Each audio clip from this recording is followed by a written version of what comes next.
Digital India திட்டம் துவங்கி 10 ஆண்டுகள் நிறைவு பெற்றதை அடுத்து இந்த நாள் வரலாற்று சிறப்புமிக்க நாள் என பிரதமர் மோடி பெருமிதத்துடன் கூறியுள்ளார். 140 கோடி இந்தியர்களின் கூட்டு உறுதியால் இயக்கப்படும் டிஜிட்டல் கட்டணங்களில் இந்தியா பல முன்னேற்றங்களை கண்டுள்ளது. சுகாதாரம் மற்றும் கல்வி போன்ற துறைகளும் இந்த முயற்சியால் பயனடைந்துள்ளன என்றும் தெரிவித்தார். சிவகங்கை மாவட்டம் சிங்கம்புணரி அருகே மதுராபுரி வேங்கைப்பட்டியைச் சேர்ந்தவர் பாலமுருகன். இவரது 7 வயது மகன் அஸ்வின் சிங்கம்புணரி தனியார் பள்ளியில் 2ஆம் வகுப்பு படித்து வந்தான். தினமும் பள்ளி வேனில் சென்று வருவது வழக்கம். ஆனால் நேற்று வேன் ரிப்பேர் என்று பள்ளியில் இருந்து காரில் வந்து அஸ்வந்தை அழைத்து சென்றுள்ளனர். அஸ்வந்த் காரை விட்டு இறங்காத நிலையில் காரில் வைத்தே டிரைவர் பூட்டிவிட்டு சென்றுள்ளார். இதில் அஸ்வந்த் பரிதாபமாக இறந்தான். சிறுவன் மரணத்திற்கு காரணமான சொகுசு காரை பறிமுதல் செய்த போலீசார் டிரைவர் ஜான் பீட்டர், பள்ளி தாளாளரின் கணவர் சங்கர நாராயணன், மகன் மகேஷ்குமார் ஆகியோரை கைது செய்து விசாரிக்கின்றனர். போலீசார் விசாரணையில் இளைஞர் பரிதாபமாக பலியான விவகாரத்தில் சிவகங்கை மாவட்ட எஸ்பி ஆஷிஷ் ராவத் காத்திருப்போர் பட்டியலுக்கு மாற்றம் செய்யப்பட்டுள்ளார். விருதுநகர் மாவட்டம் சிவகாசி அருகே சின்ன காமன்பட்டியில் உள்ள பட்டாசு ஆலையில் இன்று காலை திடீரென பயங்கர வெடி விபத்து ஏற்பட்டது. தகவல் அறிந்ததும் தீயணைப்பு வீரர்கள் விரைந்து சென்று தீயை அணைக்கும் பணியில் ஈடுபட்டனர். இந்த விபத்தில் பெண்கள் உட்பட 8 பேர் உடல் கருகி பலியானார்கள். 2 பேர் காயமடைந்தனர். வெடி விபத்து தொடர்பாக போலீசார் வழக்கு பதிந்து விசாரிக்கின்றனர். சிவகாசி பட்டாசு ஆலை வெடி விபத்தில் இறந்தவர்களின் குடும்பங்களுக்கு முதல்வர் ஸ்டாலின் இரங்கல் தெரிவித்துள்ளார். விபத்தில் இறந்தவர்களுக்கு ரூபாய் 4 லட்சமும், காயமடைந்து சிகிச்சை பெற்று வருபவர்களுக்கு ரூபாய் 1 லட்சம் நிவாரணம் வழங்க உத்தரவிட்டுள்ளார். சிவகாசி அருகே சின்னகாமன்பட்டியில் பட்டாசு ஆலை விபத்தில் இறந்த 6 பேர்களின் குடும்பத்தினருக்கு இழப்பீட்டுத் தொகை வழங்க வேண்டும் என தமிழக காங்கிரஸ் தலைவர் செல்வ பெருந்தகை கோரிக்கை வைத்துள்ளார். தொழிலாளர்கள் பரிதாபமாக இறந்த செய்தி மிகுந்த அதிர்ச்சியையும் வேதனையையும் அளிப்பதாக இரங்கல் தெரிவித்துள்ளார். திமுக உறுப்பினர் சேர்க்கைக்கான ஓரணியில் தமிழ்நாடு இயக்கத்தை சென்னை அறிவாலயத்தில் முதல்வர் ஸ்டாலின் இன்று தொடங்கி வைத்தார். பின்னர் பேசிய அவர், ஓரணியில் தமிழ்நாடு என்ற முன்னெடுப்பை தொடங்கி வைத்துள்ளேன். இன்று முதல் 45 நாட்கள் இந்த இயக்கத்தின் முன்னெடுப்பு நடைபெறும். நாளை இந்த தலைப்பில் பொதுக்கூட்டங்கள் நடைபெறவுள்ளன. ஜூலை 3 முதல் தமிழகம் முழுவதும் வீடு வீடாக சென்று மக்களை சந்திக்க உள்ளோம் என தெரிவித்தார். நான் முதல்வன் திட்டத்தின் மூலம் வெற்றி நிச்சயம் என்ற புதிய திட்டத்தை முதல்வர் ஸ்டாலின் இன்று தொடங்கி வைத்தார். இதன் மூலம் தமிழகத்தில் 18லிருந்து 35 வயதுள்ள படித்த வேலையில்லாத இளைஞர்கள், பள்ளி அல்லது கல்லூரி படிப்பை பாதியில் நிறுத்தியவர்கள், 10, 12ஆம் வகுப்பில் தேர்ச்சி பெறாதவர்கள் பயன்பெறும் வகையில் பயிற்சி அளிக்க திட்டமிடப்பட்டுள்ளது. தேசிய மருத்துவர் தினத்தை முன்னிட்டு முதல்வர் ஸ்டாலின் வாழ்த்து தெரிவித்துள்ளார். எளிய பின்புலங்களில் இருந்து வந்து தமிழகத்தின் மருத்துவ கட்டமைப்பை வலிமைப்படுத்தி மக்களின் நலன் காக்கும் தலைச்சிறந்த மருத்துவர்கள் அனைவருக்கும் தேசிய மருத்துவர் தினம் வாழ்த்துக்கள் என கூறியுள்ளார். தவறு செய்யும் யாரையும் நாங்கள் காப்பாற்றவில்லை. அது காவல்துறையாக இருந்தாலும் சரி, IAS, IPS ஆக இருந்தாலும் அவர்கள் சட்டத்தின் முன்னால் தண்டிக்கப்படுவார்கள் என லாக்அப் மரணம் குறித்து சட்ட அமைச்சர் ரகுபதி தெரிவித்தார். ஒருவர் நகையை காணவில்லை என்று காவல்துறையிடம் கூறுகிறார். இவரிடம்தான் நகை உள்ளது என்றும் கூறுகிறார். சந்தேகத்தின் அடிப்படையில் அவரை அழைத்து காவல்துறையினர் விசாரணை செய்கின்றனர். அங்கு சில அசம்பாவித சம்பவங்கள் ஏற்படுகிறது, இறப்பும் ஏற்படுகிறது என அவர் கூறினார். திருபுவனம் போலீஸ் ஸ்டேஷனில் உயிரிழந்த அஜித் குமாரின் வழக்கு CBCIDக்கு மாற்றம் செய்யப்பட்டதை மக்களும் சரி, நாங்களும் சரி துளிக்கூட நம்ப மாட்டோம் என எதிர்க்கட்சித் தலைவர் எடப்பாடி பழனிசாமி தெரிவித்துள்ளார். போலீசாரின் போலி FIR மீது மக்களுக்கு நம்பிக்கை இல்லை. இந்த வழக்கை CBIக்கு மாற்ற வேண்டும் என வலியுறுத்தினார். இன்றைக்கு ஸ்டாலின் லாக்அப் மரணத்திற்கு பச்சை பொய் சொல்கிறார். ஹார்ட் அட்டாக்கால் இறந்து போய் உள்ளார் என்று கூறியுள்ளார் என முன்னாள் அமைச்சர் உதயகுமார் தெரிவித்தார். ஆனால் இதுகுறித்த நீதியரசர்கள் அஜித் என்ற இளைஞர் உடலில் 18 இடங்களில் காயம் ஏற்பட்டுள்ளது. அவர் என்ன தீவிரவாதியா என்று கடுமையாக கேள்வி எழுப்பியுள்ளார்கள். இன்றைக்கு முழு பூசணிக்காயை சோற்றில் மறைக்கும் அளவில் மனசாட்சி இல்லாமல் ஸ்டாலின் பேசுகிறார் என அவர் கூறினார். திருபுவனத்தில் போலீஸ் விசாரணைக்கு அழைத்துச் செல்லப்பட்ட அஜித்குமார் மரணமடைந்ததற்கு திமுக அரசும் முதல்வர் ஸ்டாலினும் தான் பொறுப்பு என இந்து மக்கள் கட்சித் தலைவர் அர்ஜுன் சம்பத் கூறினார். கோயில்களில் இருந்து அரசும் அரசியலும் அறநிலைத்துறையும் வெளியேற வேண்டும். கோயில்களை அறங்காவலர்களே நிர்வகிக்க வேண்டும் என்றும் தெரிவித்தார். தெலங்கானாவில் வெடிவிபத்து ஏற்பட்ட இடத்திற்கு அம்மாநில முதல்வர் ரேவந்த் ரெட்டி நேரில் சென்று பார்வையிட்டார். பின் செய்தியாளர்களை சந்தித்த ரேவந்த் ரெட்டி தொழிற்சாலை நிர்வாகத்திடம் பேசி உயிரிழந்தோரின் குடும்பத்தினருக்கு 1 கோடி ரூபாய் இழப்பீடு பெற்றுத்தர அரசு உரிய நடவடிக்கை எடுக்கும் என உறுதியளித்தார். திமுகவினர் குற்ற சம்பவங்களில் ஈடுபட்டால் அது முற்றிலுமாக மூடி மறைக்கப்படுகிறது. பெண்களின் மானம், ஏழைகளின் உயிர் தமிழகத்தில் மலிவாகி போய்விட்டதாக சொல்கிறார் தமிழிசை சவுந்தரராஜன். பாஜ எந்த கட்சியையும் கபலீகரம் செய்யவில்லை, திமுக தான் தன்னுடன் இருக்கும் கட்சிகளை கபலீகரம் செய்கிறது என்றார். புதிய குற்றவியல் சட்டங்களால் புதுச்சேரியில் குற்ற சம்பவங்கள் தடுக்கப்பட்டுள்ளது என முதல்வர் ரங்கசாமி தெரிவித்தார். அதே வேளையில் இந்த சட்டங்கள் குறித்து பொதுமக்களுக்கு விழிப்புணர்வை ஏற்படுத்த வேண்டுமென அவர் கேட்டுக்கொண்டார். நீட் தேர்வு விலக்கு, ஹிந்தி மொழி திணிப்பு என மத்திய அரசின் தமிழகத்துக்கு எதிரான பாசிச திட்டங்களை மக்களுக்கு எடுத்து சொல்வோம் என நகராட்சி நிர்வாக அமைச்சர் நேரு தெரிவித்தார்.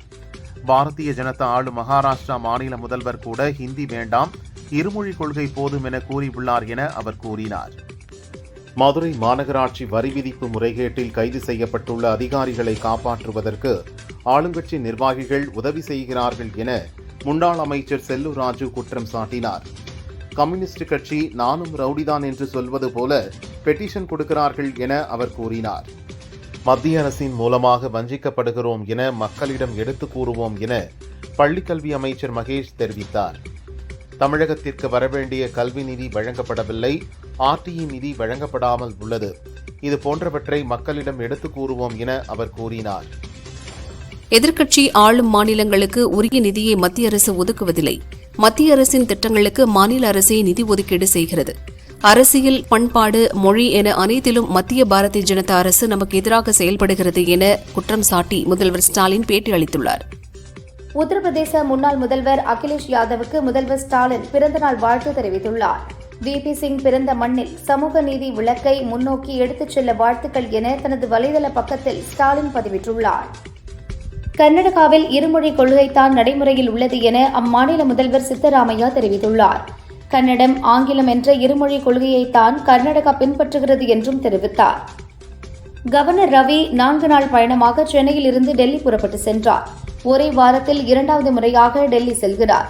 கவர்னருடன் அவரது செயலாளர், உதவியாளர், பாதுகாப்பு அதிகாரி ஆகியோரும் சென்றனர். ரயில் கட்டண உயர்வை ரத்து செய்ய வேண்டும் எனவும் இதுகுறித்து மத்திய அமைச்சரை தனிப்பட்ட முறையில் சந்தித்து பேசியதாகவும் கோவையில் மதிமுக துணை பொதுச் செயலாளர் துரை வைகோ கூறினார். எந்த அரசாக இருந்தாலும் கடந்த காலங்களில் நடந்த தவறுகளை குறிப்பிடுவதை விட்டுவிட்டு பிரச்சினைகளுக்கு நடவடிக்கை எடுக்க வேண்டும் என கேட்டுக்கொண்டார். 2026 சட்டசபை தேர்தலை எதிர்கொள்ள திமுக தலைமை தயாராகி வருகிறது. 234 தொகுதிகளிலும் யாரை நிறுத்தினால் வெற்றி கிடைக்கும் என்பது குறித்த தகவல்களை உளவுத்துறை வாயிலாக பெற முடிவெடுத்துள்ளார். இந்த விஷயம் ஆளுங்கட்சி புள்ளிகள் மற்றும் எம்எல்ஏக்களை கலங்க வைத்திருக்கிறது. தங்களுடைய செயல்பாடுகள் குறித்து முதல்வருக்கு தகவல் கொடுத்துவிட்டால் சீட் கிடைக்காமல் போகலாம் என்பதால் விரக்தியில் உள்ளனர். திருப்புவனத்தில் போலீஸ் விசாரணையில் இளைஞர் இறந்த சம்பவம் தொடர்பாக விஜய் கருத்து தெரிவிக்காமல் பொதுச் செயலர் ஆனந்த் அறிக்கை வெளியிட்டது கட்சியினரிடம் அதிர்ச்சியை ஏற்படுத்தியுள்ளது. ஜனநாயகன் படத்தில் போலீஸ் அதிகாரியாக விஜய் நடிக்கிறார். இந்த நேரத்தில் போலீசாரை விமர்சித்தால் அது சரியாக இருக்காது என்பதால் ஆனந்தை வைத்து விஜய் அறிக்கை வெளியிட்டுள்ளார். கட்சி நிர்வாகிகளின் கேள்விகளுக்கு பதிலளிக்க முடியாமல் ஆனந்த் செல்போனை சுவிட்ச் ஆஃப் செய்துவிட்டார் என கூறப்படுகிறது. திருச்சி மாவட்டம் விருகாலூர் கிராமத்தைச் சேர்ந்த ஸ்ரீன்சாமி கத்தோலிக்க அடிப்படைவாத ஜேசூட் பிரிவைச் சேர்ந்த பாதிரியார். மாவோயிஸ்ட் சிந்தனை கொண்ட இவருக்கு சிலையும் நினைவிடமும் ஜூலை 5 திறக்கப்படுவது கண்டிக்கத்தக்கது என இந்து முன்னணி மாநில தலைவர் காடேஸ்வரா சுப்பிரமணியம் கூறியுள்ளார். பிரதமர் மோடியை கொலை செய்ய சதித்திட்டம் தீட்டியவருக்கு நினைவிடம் அமைக்க தமிழக அரசு அனுமதி வழங்கியது தவறு. இதனை தமிழக அரசு உடனடியாக தடுத்து நிறுத்த வேண்டும் என்றும் தெரிவித்துள்ளார். டெல்லி சென்ற அன்புமணி மத்திய உள்துறை அமைச்சர் அமித்ஷா, பாஜக தேசிய தலைவர் நட்டா உள்ளிட்டோரை சந்திக்க வாய்ப்புள்ளது. பாஜகவுடன் பேசி அதிமுக கூட்டணியில் வலுவான கட்சியாக இணைய சில ஏற்பாடுகளை செய்யவே அவர் டெல்லி சென்றுள்ளதாக கூறப்படுகிறது. பாமக தலைவராக தானும் பொதுச் செயலராக வடிவேல் ராவணன், பொருளாளராக திலகபாமா ஆகியோர் தொடர்வதாகவும் தேர்தல் ஆணையத்திடம் அன்புமணி கடிதமளிக்கவிருப்பதாகவும் தெரிகிறது. உத்தராகண்ட் ருத்ரபிரயாக் மாவட்டத்தில் கனமழை காரணமாக அலக்நந்தா ஆற்றில் வெள்ளப்பெருக்கு ஏற்பட்டுள்ளது. அங்குள்ள சிவன் சிலையை மூழ்கடிக்கும் அளவுக்கு ஆற்றில் வெள்ளம் கரை புரண்டு ஓடுகிறது. புல்லட் ரயில்கள் விடப்போவதாக பாரதிய ஜனதா வாக்குறுதி அளித்தது. ஆனால் அந்த வாக்குறுதி தரம் புரண்டதாக காங்கிரஸ் தலைவர் ரந்தீப் சுர்ஜிவாலே குற்றம் சாட்டியுள்ளார். பணம் வீக்கம், ரயில் கட்டணம் மற்றும் பெங்களூரு சுங்கச்சாவடி கட்டணம் உயர்வு மூலம் பாரதிய ஜனதா சாமானிய மனிதன் பையில் இருந்து பணத்தை பறிப்பதாக தெரிவித்தார். ஜூலை 1ஆம் தேதி முதல் ஆதார் ஓடிபி அடிப்படையில் மட்டுமே தட்கல் முன்பதிவு டிக்கெட்டுகளை பெற முடியும் என ரயில்வே நிர்வாகம் அறிவித்திருந்தது. அதேபோல் IRCTC இணையதள கணக்குகளை வைத்துள்ள பயனாளர்கள் தங்களது ஆதாரை இணைக்க ரயில்வே நிர்வாகம் அறிவுறுத்தியது. இந்நிலையில் IRCTC இணையதளம் மற்றும் செயலியில் ஆதார் உறுதிப்படுத்தப்பட்டவர்கள் மட்டுமே இன்று முதல் தட்கல் டிக்கெட் முன்பதிவு செய்ய முடியும் என தெரிவித்துள்ளது. நெல்லை ராஜவல்லிபுரம் செப்பறை அழகிய கூத்தர் கோயில் திருமஞ்சன விழா தேரோட்டம் விமர்சையாக நடைபெற்றது. பக்தர்கள் பக்தி பரவசத்துடன் வடம் பிடித்து தேரை இழுத்தனர். தேர் கோயிலை சுற்றி வந்தது. திரளான பக்தர்கள் கலந்து கொண்டனர்.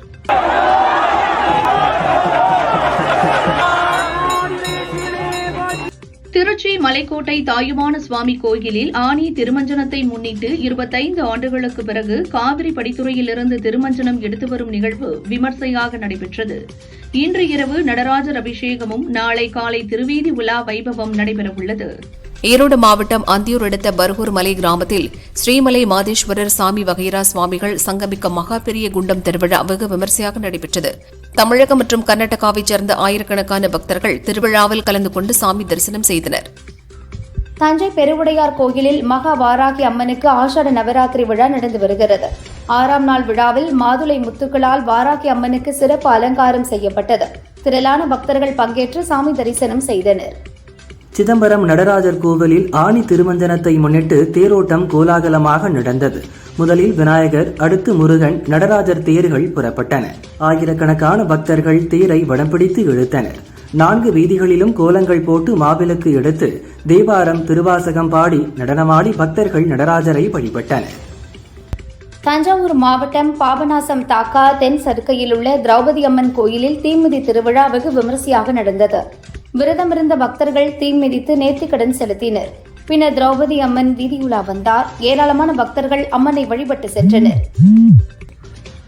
தமிழக வெற்றி கழக கட்சி கொடியில் யானை சின்னத்தை பயன்படுத்த தடை விதிக்க கோரி பகுஜன் சமாஜ் கட்சி சார்பில் தாக்கல் செய்யப்பட்ட மனுவிற்கு ஜூலை 3ஆம் தேதி தீர்வு வழங்கப்படும் என சென்னை உரிமையியல் நீதிமன்றம் அறிவித்துள்ளது.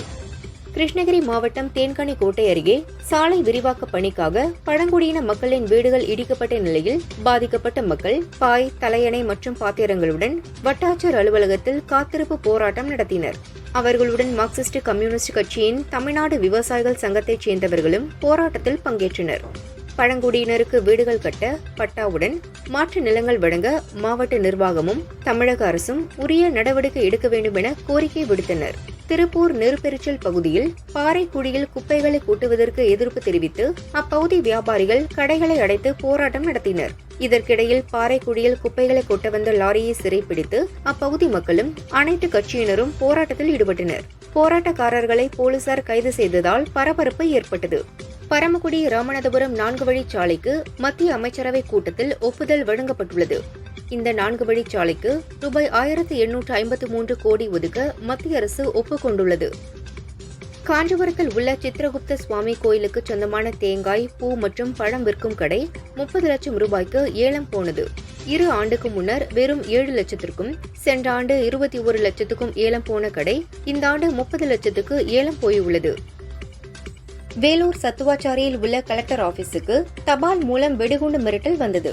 போலீசார் மெட்டல் டிடெக்டர், மோப்பனாய் மற்றும் வெடிகுண்டு நிபுணர்கள் குழுவுடன் 5 தளங்களிலும் சோதனை மேற்கொண்டனர். பின்னர் புரளி என கண்டுபிடிக்கப்பட்டது. இதனால் அரசு ஊழியர்கள் நிம்மதி அடைந்தனர்.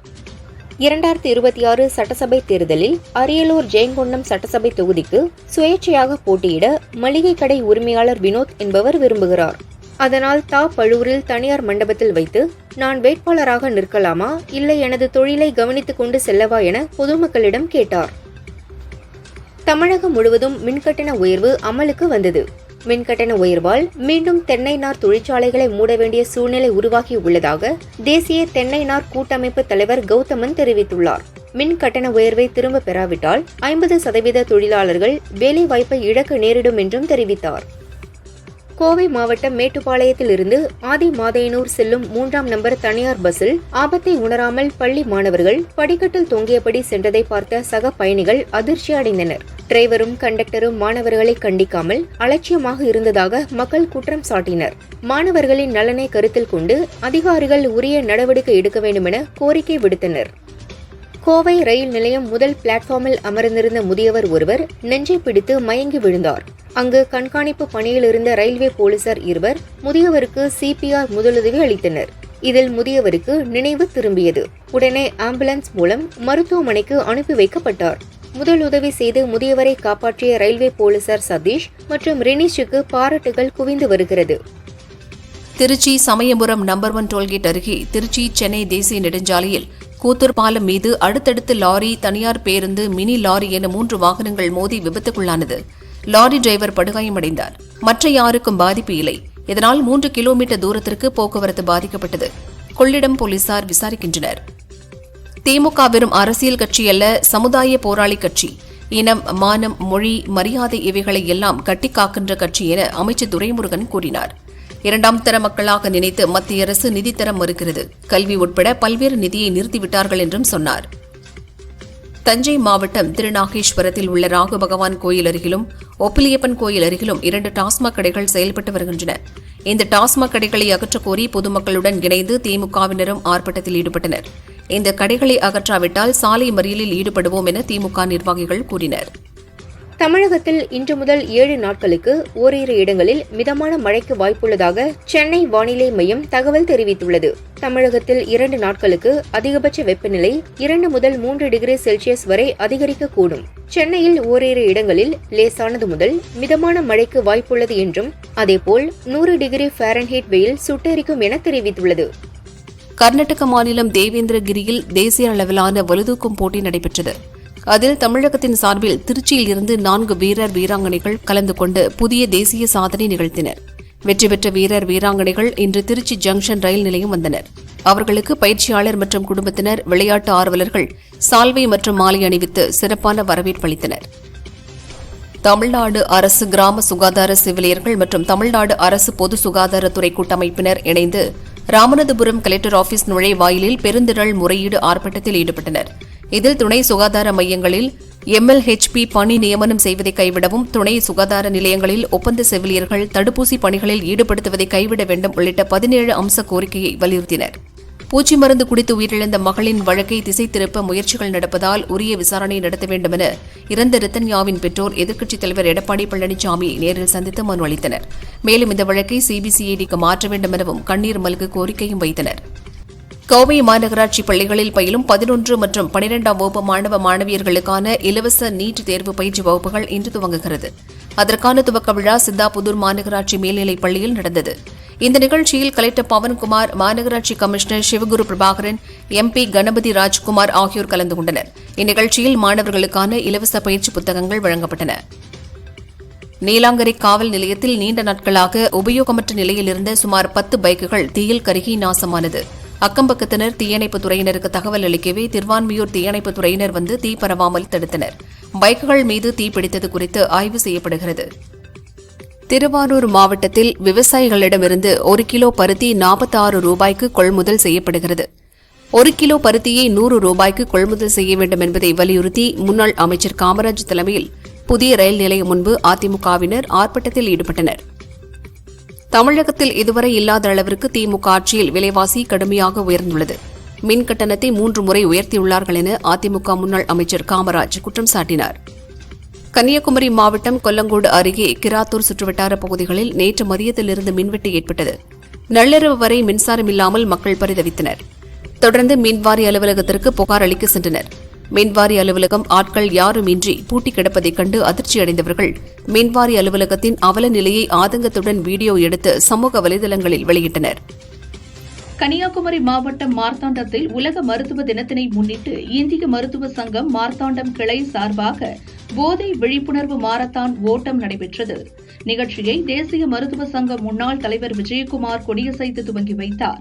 ஓட்டத்தில் ஏராளமான பெண், ஆண் மருத்துவர்கள் கலந்து கொண்டனர். ராமேஸ்வரம் துறைமுகத்திலிருந்து மீன்பிடிக்க சென்ற 7 மீனவர்களையும் 1 விசைப்படகையும் எல்லை தாண்டி மீன்பிடித்ததாக இலங்கை கடற்படையினர் கைது செய்தனர். தொடர்ந்து தலைமன்னார் கடற்படை முகாமிற்கு அழைத்து சென்று மன்னார் மீன்வளத்துறை அதிகாரிகளிடம் ஒப்படைத்தனர். திருபுவனத்தில் இளைஞர் அஜித்குமார் இறந்த விவகாரத்தில் கைது செய்யப்பட்ட 5 காவலர்களின் குடும்பத்தினர் அவர்களை விடுவிக்க கோரி திருபுவனம் காவல் நிலையம் முன்பு அமர்ந்து தர்ணா போராட்டம் நடத்தினர். திருபுவனம் இளைஞர் அஜித்குமார் லாக்அப் மரண விவகாரத்தில் பிரேத பரிசோதனை அறிக்கையை நடுவண் நீதிமன்ற நீதிபதிக்கு ஏன் இன்னும் அளிக்கவில்லை? யார் உத்தரவின் பேரில் சிறப்பு புலனாய்வு குழு விசாரணை செய்தது என டிஜிபி பதிலளிக்க வேண்டும். சிவகங்கை மாவட்ட எஸ்பியை ஏன் இடமாற்றம் செய்தீர்கள், சஸ்பெண்ட் செய்திருக்க வேண்டும் என ஐகோர்ட் நீதிபதிகள் கேள்வி எழுப்பியுள்ளனர். திருப்புவனத்தில் போலீசார் விசாரணையில் இளைஞர் இறந்த விவகாரத்தில் கைது செய்யப்பட்ட 5 காவலர்கள் கோர்ட்டில் ஆஜர்படுத்தப்பட்ட நிலையில் அவர்களை 15 நாள் நீதிமன்ற காவலில் வைக்க நீதிபதி வெங்கடேஷ் பிரசாத் உத்தரவு பிறப்பித்துள்ளார். இதைத் தொடர்ந்து அவர்கள் 5 பேரும் மதுரை மத்திய சிறையில் அடைக்கப்பட்டனர். விருதுநகரில் ரூபாய் 1894 கோடியில் ஜவுளி பூங்கா அமைக்க மத்திய அரசு ஒப்புதல் அளித்துள்ளது. மத்திய ஜவுளித்துறை அமைச்சர் கிரிராஜ் சிங்குடன் தமிழக அமைச்சர் அதிகாரிகள் நடத்திய பேச்சுவார்த்தைக்கு பின் ஒப்புதல் வழங்கப்பட்டுள்ளது. இதுகுறித்து அமைச்சர் TRB ராஜா முதல்வர் ஸ்டாலின் தலைமையில் தமிழக அரசு எடுத்த தொடர் முயற்சி வெற்றியடைந்துள்ளது. 1052 ஏக்கர் பரப்பளவில் அமைக்கப்படும் ஜவுளி பூங்கா மூலம் ரூபாய் 10,000 கோடி முதலீடுகளை ஈர்க்க திட்டமிடப்பட்டுள்ளது. இதன் மூலம் 1 லட்சம் வேலை வாய்ப்புகள் உருவாக்கப்படும் என பதிவிட்டுள்ளார்.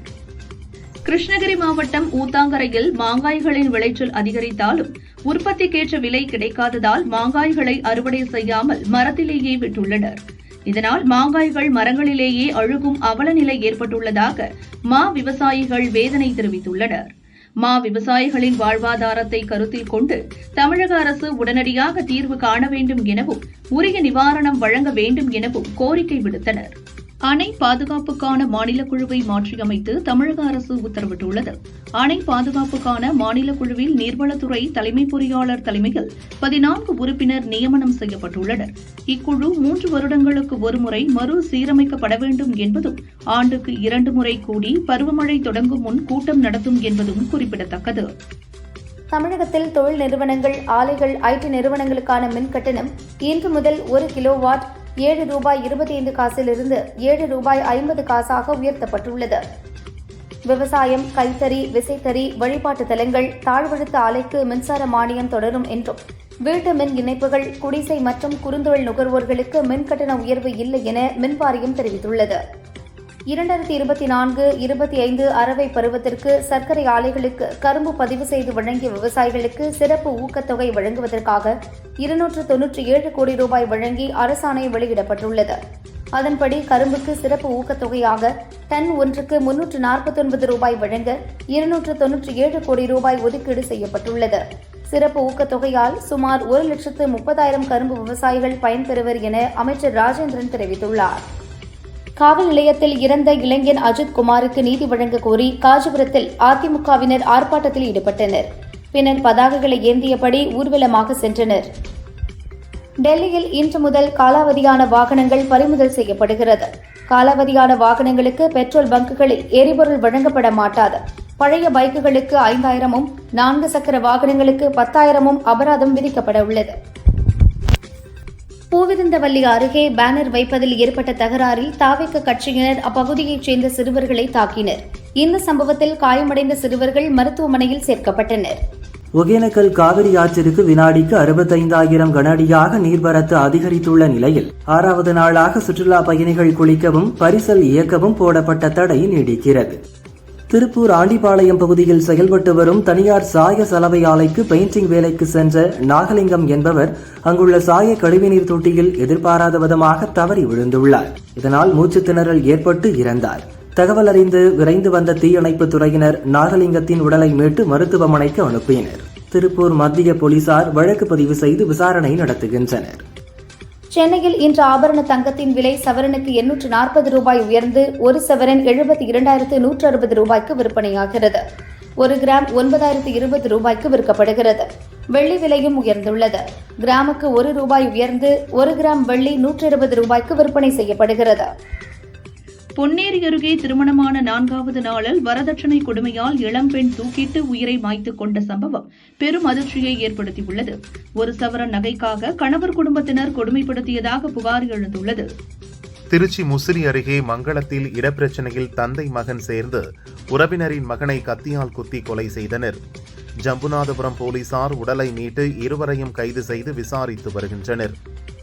ஆம்ஸ்ட்ராங் கொலை வழக்கில் தொடர்புடைய நாகேந்திரனின் நெருங்கிய கூட்டாளி வெள்ளை பிரகாஷ் கைதானார். வழிப்பறியில் ஈடுபட்ட பிரகாஷ் மீது 3 கொலை வழக்குகள் உட்பட 10க்கும் மேற்பட்ட வழக்குகள் நிலுவையில் உள்ளன. அஜித் குமாரின் உடலில் 44 காயங்கள் உள்ளதாக பிரேத பரிசோதனை அறிக்கையில் கூறப்பட்டுள்ளது. உடலின் ஒவ்வொரு பாகம் விடாமல் இளைஞர் அஜித் குமார் தாக்கப்பட்டுள்ளார் என நீதிபதிகள் வேதனை தெரிவித்தனர். திருவள்ளூர் பேரம்பாக்கம் ஊராட்சியை சேர்ந்தவர் ராஜேந்திரன், மனைவி சகுந்தலா அங்கன்வாடி ஊழியராக பணியாற்றியவர். இவருக்கும் எதிர்வீட்டை சேர்ந்த கபிலன் என்பவருக்கும் முன்விரோதம் இருந்தது. இந்நிலையில் கபிலன் சகுந்தலாவை வெட்டிவிட்டு தப்பிய சம்பவம் பரபரப்பை ஏற்படுத்தியது. இதுகுறித்து விசாரிக்கப்படுகிறது. திருப்பூர் மாவட்டம் அவினாசியில் ரிதன்யா என்ற இளம்பெண் காரில் தென்னமர பூச்சி மருந்து குடித்து தற்கொலை செய்து கொண்ட சம்பவம் தொடர்பாக கணவன், மாமனார் மற்றும் மாமியார் ஆகியோரை போலீசார் கைது செய்து திருப்பூர் சிறையில் அடைத்தனர். இந்நிலையில் காரிலிருந்து ரிதன்யாவின் உடலை மீட்கும்போது அவரது தாய் கதறி அழும் வீடியோ வெளியாகி பார்ப்போரை கண்கலங்க வைத்துள்ளது. ராணிப்பேட்டை மாவட்டம் ஆற்காடு அருகே சக்கரமல்லூர் ஆற்றில் மணல் திருடிய அஜித்குமார் என்பவரை போலீசார் கைது செய்தனர். தலைமறைவான மேலும் ஒருவரை தேடுகின்றனர். கடத்தலுக்கு பயன்படுத்திய 2 வாகனங்கள் பறிமுதல் செய்யப்பட்டன. சென்னை வானகரம் பகுதியில் போலீசார் நடத்திய சோதனையில் காரில் கடத்தி வரப்பட்ட 740 கிலோ குட்கா பறிமுதல் செய்யப்பட்டது. கடத்தலில் ஈடுபட்டவரை போலீசார் கைது செய்து விசாரிக்கின்றனர். கோவை மாவட்டம் காரமடை அருகே நண்பர்களுடன் வனவிலங்குகளை வேட்டையாட சென்ற பழங்குடியின இளைஞர் சஞ்சித் என்பவர் சுட்டுக் கொல்லப்பட்ட சம்பவம் அதிர்ச்சியை ஏற்படுத்தியுள்ளது. தலைமறைவான சஞ்சித்தின் நண்பர்கள் முருகேசன் மற்றும் பாப்பையனை போலீசார் கைது செய்தனர். வனவிலங்குகளை வேட்டையாட சென்றபோது மான் என நினைத்து மதுபோதையில் சஞ்சித்தை நாட்டு துப்பாக்கியால் சுட்டது விசாரணையில் தெரியவந்தது. கைது செய்யப்பட்ட இருவரும் சிறையில் அடைக்கப்பட்டனர். மானியம் மட்டும் எலானுக்கு கிடைக்காவிட்டால் இந்நேரம் கடையை மூடிவிட்டு சொந்த நாட்டுக்கே போயிருப்பார் என்று அமெரிக்க அதிபர் டிரம்ப் தெரிவித்துள்ளார். வரலாற்றில் இதுவரை யாரும் பெறாத அளவுக்கு எலானுக்கு அதிக அளவில் மானியம் தரப்பட்டுள்ளது என கூறியுள்ளார். ஈரான் ஒருபோதும் அணு ஆயுதங்களை வைத்திருக்க முடியாது. ஈரான் செறிவூட்டல் நடவடிக்கைகளை மீண்டும் உருவாக்க வேண்டாம். ஈரான் அணுசக்தி ஒப்பந்தம் தொடர்பாக மீண்டும் பேச்சுவார்த்தை நடத்த வேண்டும் என G7 அமைப்பு கூறியுள்ளது. ஈரானில் உள்ள அனைத்து அணுசக்தி பொருட்கள் பற்றிய தகவல்களை சர்வதேச அணுசக்தி நிறுவனத்திடம் வழங்க வேண்டும். ஈரான் ஒப்பந்தத்தின் கீழ் அதன் கடமைகளை முழுமையாக செயல்படுத்துவது மிகவும் அவசியம் என்றும் தெரிவித்துள்ளது. அமீர் கான் நடித்துள்ள சித்தாரே ஜமீன் பர் படம் வெளியாகி வரவேற்பை பெற்றுள்ளது. இவர் அளித்த ஒரு பேட்டியில், என் முதல் மனைவி ரீனா தத்தா என்னை விட்டு பிரிவதாக கூறிய அன்று ஒரு பாட்டில் மது அருந்தினேன். அதன் பின் 1.5 ஆண்டு தினமும் குடித்தேன். என்னால் தூங்க முடியவில்லை.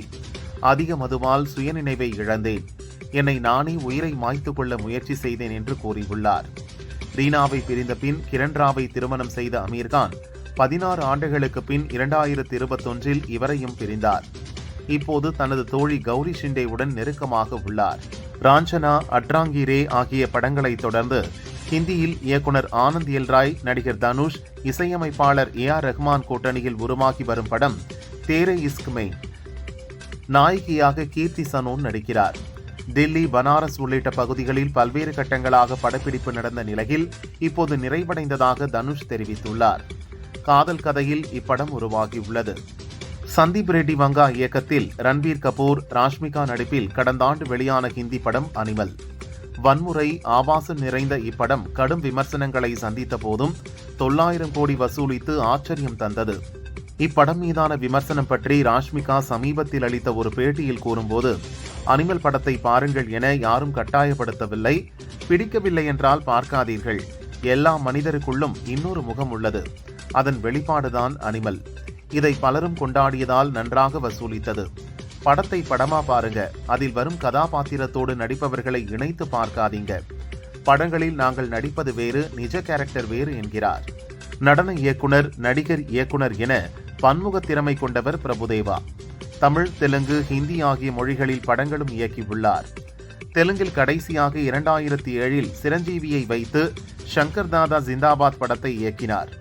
அதன் பின் தமிழ், ஹிந்தியில் மட்டுமே படம் இயக்கியவர் இப்போது 18 ஆண்டுகளுக்கு பின் மீண்டும் தெலுங்கில் படம் இயக்குகிறார். இதில் நாயகனாக சமீபத்தில் வெளியான கண்ணப்பா படத்தில் நடித்த விஷ்ணு மஞ்சி நடிக்கப் போகிறார். பாபு விஜய் இயக்கத்தில் ஜெயின் நடித்துள்ள படம் சட்டென்று மாறுது வானிலை. மீனாட்சி கோவிந்தராஜன் கதாநாயகியாக நடிக்க முக்கிய வேடங்களில் யோகி பாபு, ஸ்ரீமன், கருடன் ராம் நடித்துள்ளனர். கிருஷ் கோபாலகிருஷ்ணன் இசையமைத்திருக்கிறார். படத்தின் முதல் பார்வை போஸ்டர் வெளியாகியுள்ளது. லாக்அப் மரணம், போலீஸ் விசாரணை பற்றிய படமாக இது இருக்கும் என போஸ்டரை பார்க்கையில் புரிகிறது. நடிகர் ராணா டகுபதியுடன் நடிகர் துல்கர் சல்மான் இணைந்து தயாரித்து நாயகனாகவும் நடிக்கும் படம் காந்தா. நாயகியாக பாக்யஸ்ரீயும் முக்கிய வேடத்தில் சமுத்திரகனியும் நடிக்கின்றனர். தமிழ் தெலுங்கில் உருவாகும் இதை செல்வமணி செல்வராஜ் இயக்குகிறார். வரும் ஆகஸ்ட் 1 படத்தை ரிலீஸ் செய்ய திட்டமிட்டனர். ஆனால் படப்பணிகள் முடியாததால் செப்டம்பர் 5 வெளியிட முடிவெடுத்துள்ளனர். அன்றைய தினம் சிவகார்த்திகேயனின் மதராசி படமும் ரிலீஸ் ஆகிறது. கடந்த தீபாவளிக்கு சிவகார்த்திகேயனின் அமரன், துல்கரின் லக்கி பாஸ்கர் படங்கள் மோதியது குறிப்பிடத்தக்கது.